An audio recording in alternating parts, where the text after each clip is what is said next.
Hola a todos, bienvenidos de nuevo a mi canal. Hoy vamos a desmentir un mito histórico bastante extendido. ¿Realmente prohibía la Inquisición la disección de cadáveres?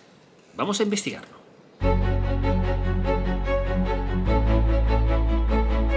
Primero vamos a centrarnos en el mito. Es decir, ¿es cierto que la Inquisición dentro de la Iglesia Católica, porque existía Inquisición en el mundo luterano, existía Inquisición dentro de los calvinistas, pero vamos a centrarnos en el mundo católico, España y América? ¿Realmente la Inquisición dentro de la Iglesia Católica prohibía la práctica de disecciones? Para ello es importante entender el contexto histórico. Es algo que siempre hago mucho hincapié en el canal del Templo de la Historia, aquí en YouTube o en Instagram.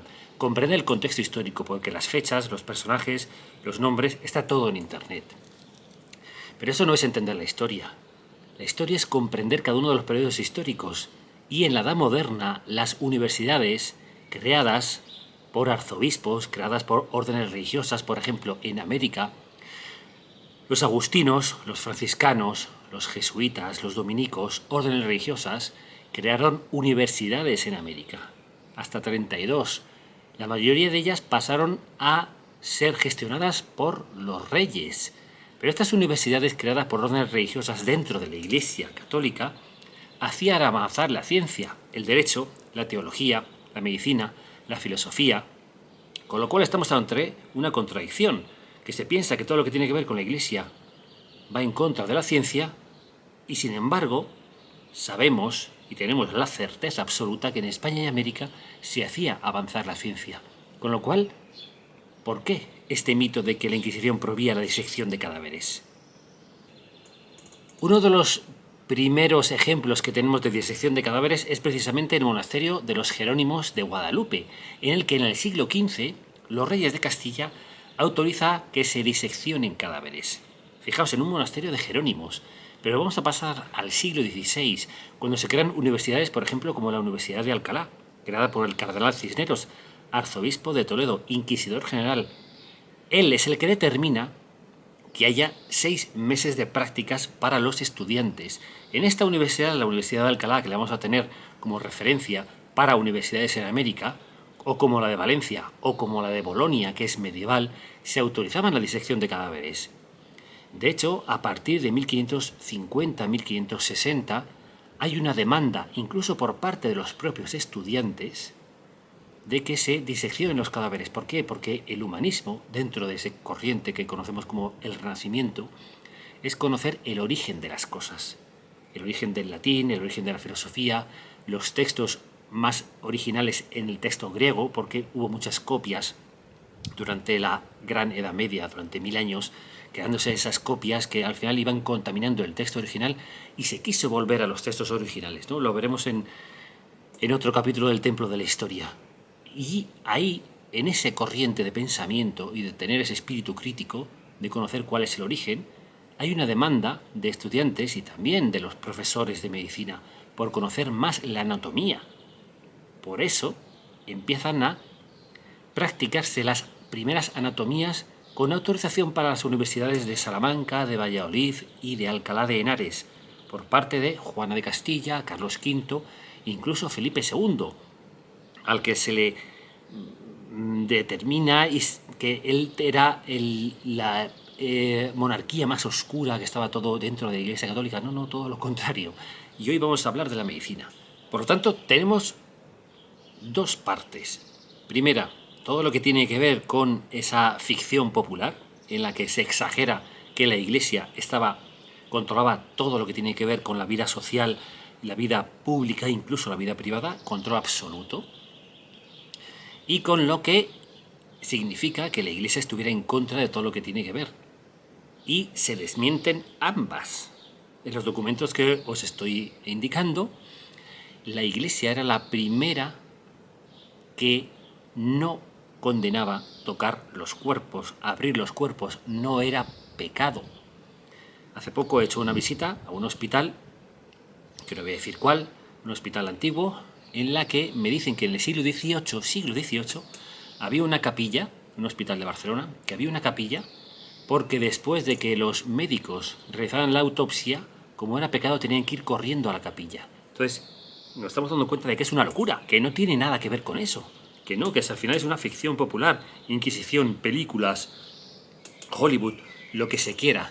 Todo lo que se eche a la Inquisición parece que no lo creemos, ¿no? Tiene la culpa de todos los males.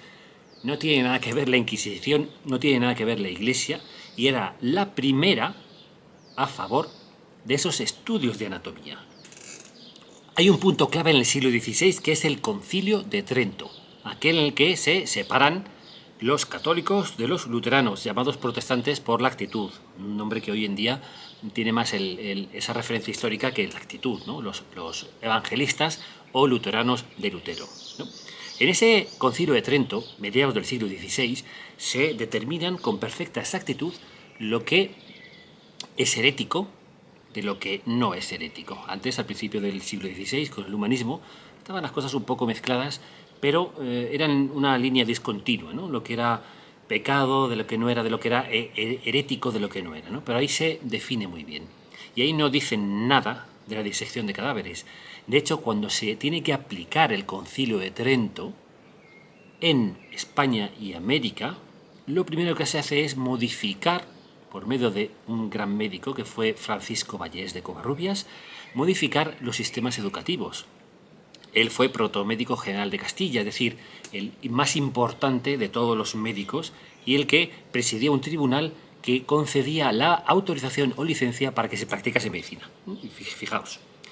Él es el que dice que en vez de 6 meses, que determinó el cardenal Cisneros, de prácticas, sean 2 años de prácticas y que se hagan entre 10 y 12 disecciones, parciales o totales. Parciales. El hígado, los ojos, un brazo, un muslo, un pie, o totales, es decir, abrir el cuerpo completamente de arriba abajo. Y de hecho, incluso en la confirmación del rey Felipe II, para que se puedan realizar las anatomías que habían autorizado previamente su padre y su abuela, su padre Carlos V y su abuela Juana de Castilla, se indica que incluso sean públicas para que la gente comprenda cuál es el efecto de una enfermedad.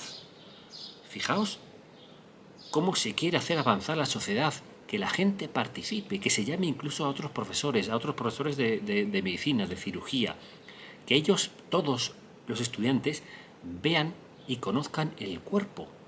Esto es un concepto muy importante porque en el humanismo era todo una formación holística, es decir, totalmente todo integrado.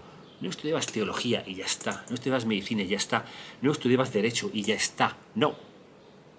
Todo estaba conectado, la filosofía, la retórica, la filosofía moral, las matemáticas, la física, el estudio de los astros, para después aplicar todo eso como un grupo, con un contexto, como un todo, en la teología, en el derecho, en la medicina. Por eso empiezan los médicos humanistas. ¿Por qué? Porque tienen esa gran formación de saber cuál es la relación con el otro. No estudian medicina y ya está, y te fijas y te centras en la medicina y no vas a ver otra cosa, nada más que un cuerpo humano en el que no hay una persona, no hay unos sentimientos, no hay un dolor. No. Todo es un contexto. Esa es una de las claves del humanismo. ¿Cómo se va a ir en contra de todo esto? Abriendo los cuerpos. Si es precisamente lo más importante conocerlo, si se hacía avanzar la medicina, se hacía avanzar la sociedad. Así que, resumiendo, la realidad es mucho más compleja, pero mucho más interesante. La Iglesia Católica, con otras instituciones, como la monarquía y el gobierno de las universidades, trabajaban de forma conjunta para hacer avanzar la ciencia. Con lo cual, que la Inquisición prohibiera la disección de cadáveres es un mito falso.